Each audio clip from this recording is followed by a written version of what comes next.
What went right? What went wrong? And what's next for the Atlanta Braves at shortstop? Welcome into another BPTV. Cory McCartney and Grant McAuley with you as always. And no position is more central to the Braves offseason. And no player seems to embody right, wrong, and next more so than Dansby Swanson, who had a career best regular season, his least productive postseason, and is now a free agent.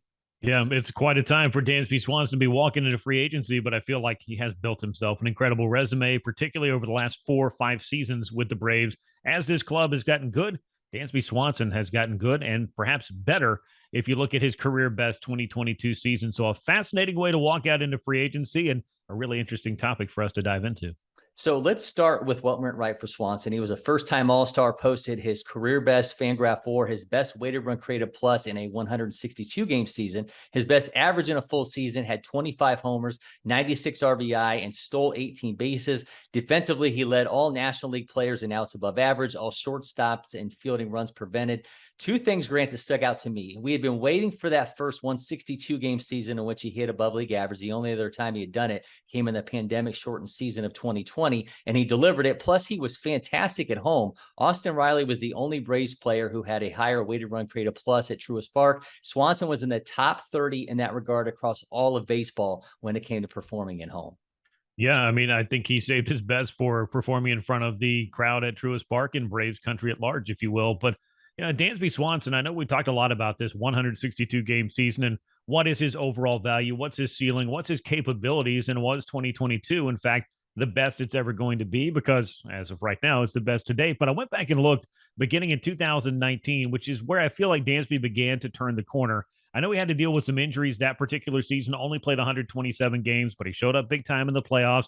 Then we had the pandemic shortened 2020. Dansby had a breakout power season in 2021 and then seemed to kind of put it all together in 2022. But if you go back and look at what Dansby has done since 2019, he's averaging 261, 325, 444 on the slash line, 34 doubles, 25 homers, 90 runs batted in, 96 RBI, and 13 stolen bases. If you're telling me that per 162 for a guy who likes to play 162 games is what you can expect, at least as far as the averages are concerned, you have to feel pretty good about perhaps the staying power of where Dansby is right now.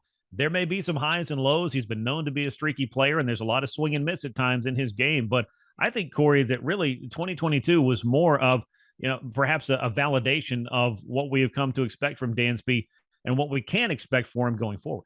Yeah. By the way, he was also absolutely killing fastballs this past season. A 316 average, another career high over 162 games. Hit 20 homers on those pitches. His StatCast page was a sea of red on those year-over-year changes, including a jump in the hard hit rate. They had him in the 82nd percentile across the major. So there was a lot to like for Swanson and what was really at this point a defining season, at least from a personal production standpoint.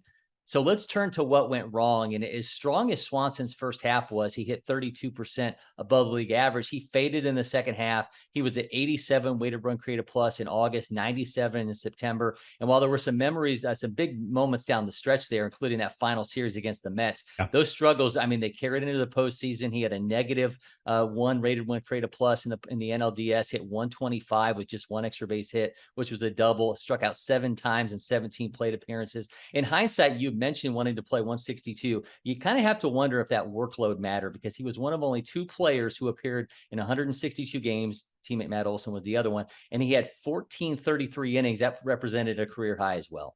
Yeah, I think it does. And maybe at some point there's some maintenance that can go into it. But when your team has 5 days off before the postseason starts, I feel like you're adequately rested at that point. And I don't know that even if you give them a day off a month, is there really a big difference between playing 156 games and playing 162 games when you're talking about 6 solid months of aches and pains and diving and sliding and doing all the stuff that players do? Look, nobody's 100% at the end of the season, but I don't feel like that the 2022 postseason is necessarily what I would hang my hat on and say, well, this is who Dansby Swanson is in the playoffs. Because if you go back and look at his overall postseason numbers, he's had a lot more moments, and this was just a forgettable 4-game sample against the Philadelphia Phillies. And it's hard for me to look at such a small sample size. We're talking about, somewhere between 15 and 20 plate appearances per player and start looking at a lot of the rate stats and some of them that would be incredibly negative. It's the smallest of small sample sizes outside of maybe a 1-game wild card, I guess, and calling that your postseason resume. But I just feel like Dansby Swanson has given the Braves so much more than what he did in the 2022 NLDS. And it was a bad time to have a bad series, that's for sure. But sometimes baseball is just that way. And I know the second half, the slide, particularly in the month of August, because I did feel like he started to pull things out and get back to normal, pull the nose up, if you will, on the season a bit in September, particularly buoyed by that big series against the New York Mets. But this is a guy that has shown up. And even when the offense is not always rolling, it seems like defensively speaking, or if he is on base, whether that's a hit, a walk, a hit by pitch, reached on the air, or whatever it is, he seems to find his way into the middle of what the Braves are doing right when this club is winning. And I just feel like even if that's not something that's necessarily quantifiable by just looking at his stats alone, he's a guy that has really held this club together and been a part of the most serious winning that this team has done in the better part of 2.5, 3 decades. Yeah, not trying to pile on with anything from his postseason just finished, but he also was a negative. He was also below league average hitter during last year's World Series run, which was, of course, the longest postseason run of his career. But digging a little bit deeper, the slider did give Swanson troubles this season, but it's always given him troubles. He had 219 against it, but that was a 20-point drop year over year. Had a 35% whiff rate on that pitch. Moving on to what's next is the question really hanging over player and franchise this winter. Amid the extensions that were doled out these past 3 years, including a rash of them in 2022, and watching Freddie Freeman exit before with free agency, I honestly didn't think that things were going to get to this point with Swanson when we'd be talking to him going into free agency. But here we are. Both sides have said they want to stick together. But Grant, what is it going to take to make that happen? Well, I think we know that this is a robust shortstop free agent class, and we've already seen one in 2021, the bunch of guys that signed last winter, that was equally as impressive, I think, and maybe more impressive in some ways, considering the contracts that a couple of those guys got, because you had to think about what Corey Seager got from the Texas Rangers.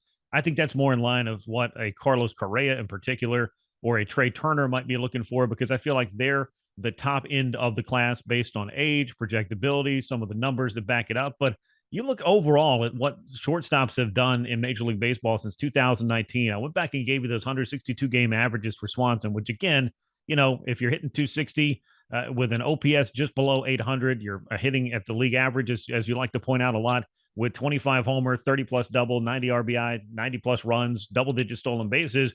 You're doing an awful lot of things right, and you add the defense on top of that. But you look at overall ranks for all shortstops, not just the free agent class, but Dansby Swanson, you can make a pretty good case, is in the top 5, if not the top 10, in all the shortstops across Major League Baseball. He's combined to put up a 14 WAR over the last 4 seasons. That it ranks 6th overall. He's 5th in hits. He's 5th in doubles. He's 10th in home runs, 4th in runs, 3rd in RBIs, 7th in walks, 3rd in strikeouts. And he's also just, when you look all around, everywhere you look, you find Dansby Swanson in the top 5, 7, maybe 10 offensive shortstops. And again, that's outside of the defense. So I've seen what these guys have gotten when you talk about Corey Seager with Texas kind of being the high end of that. And I've seen what some guys who are very comparable in wins above replacement got last year from the Detroit Tigers in the case of Javi Baez, from the Boston Red Sox in the case of Trevor Story. That was 6 years, $140 million.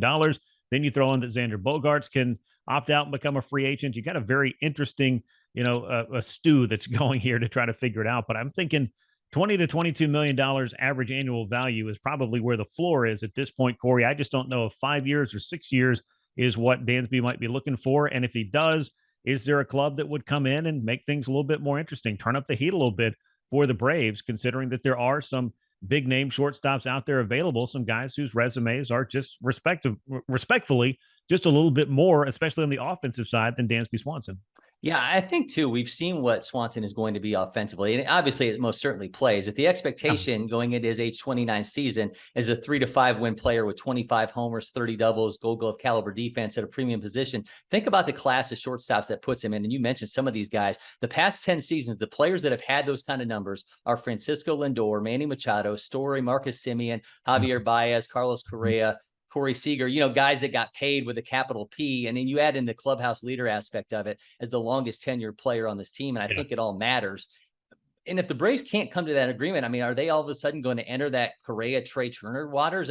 You go off Spot Track, and I mentioned this to you before, those guys are getting an estimated AAV that's higher than Swanson. It would take them into the $30 million range. So I know the Braves have discussed an increased payroll, but it just kind of seems out of character level of spending if they would then flip and look at one of those bigger names if they can't keep Swanson in Atlanta. And the question I think too becomes: is Dansby Swanson worth $8, $9, $10 million a year more than Matt Olson, Austin Riley, Michael Harris, Ronald Acuna Jr., Ozzie Albies? I mean, you'd be way beyond what a couple of those guys are getting just in the Acuna and Albies deals, which of course were signed several years ago, and both of those guys had basically a year or less worth of service time in the big leagues overall. Year and a half, I think, for Ozzie Albies when he signed his extension, which is another podcast for another time. But I went back and looked at this, and you mentioned a 3 to 5 win player. Dansby Swanson per 162 over the last 4 years is a 4.5 F/WAR player. So that, of course, will work. If you look at a win being worth what, about $8 million now, according to the values that